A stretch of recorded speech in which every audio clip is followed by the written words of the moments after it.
We are on the brink of Republicans going Benghazi on net neutrality. We finally had the seemingly great and actually somewhat surprising news that the former cable lobbyist, who happens to be the current FCC chairman, Tom Wheeler, decided to push forward with regulating internet service providers and mobile broadband under Title II, which would go a really long way to preventing the reduction of internet freedom, the sale of internet speed to the highest bidders.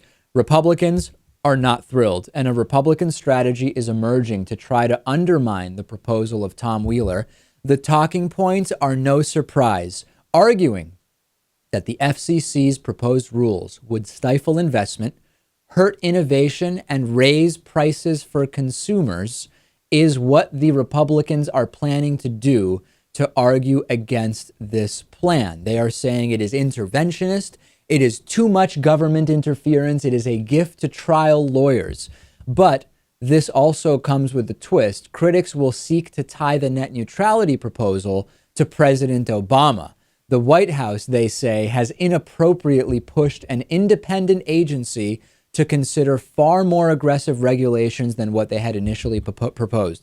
This is essentially going full Benghazi, right? Claiming that President Obama is to blame for coercing yet another government agency into doing what he wants. One very obvious problem with this paranoid conspiracy hypothesis is that the FCC is an independent government agency and it functions differently from what most people would consider a government agency.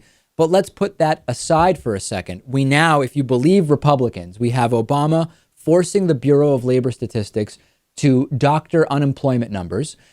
President Obama is forcing the Congressional Budget Office to doctor data around the cost of Obamacare. And now he is strong-arming the FCC into passing more aggressive regulations than what was initially proposed.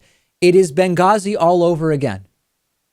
Yeah, I love that this goes from Barack Obama having an opinion on net neutrality to this conspiracy nonsense. But this is it. This is the Obama presidency, and this is what he has to deal with. And Republicans are starting to act very much like they did around Benghazi. The Senate and House Republicans have demanded that the FCC turn over all of the correspondence they had between the agency and the White House to try to figure out where is the backroom deal that was struck between Obama and the FCC. And what seems clear is that the Republican Party is blatantly on the side of corporations. We know that most Democrats and every Republican is essentially on the side of corporations, sometimes veiled as libertarian freedom-seeking.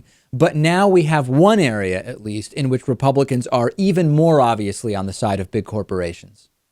And how is it that Obama and Wheeler and the FCC benefit from net neutrality? I mean, it seems like, if anything, stock going down in these telecom companies would hurt people. What might hurt Tom Wheeler if he has a stake in it. But this is a good thing for the people of this country, right? Why are people upset? It's absolutely a good thing for people, presumably the people that are represented by some of these Republicans.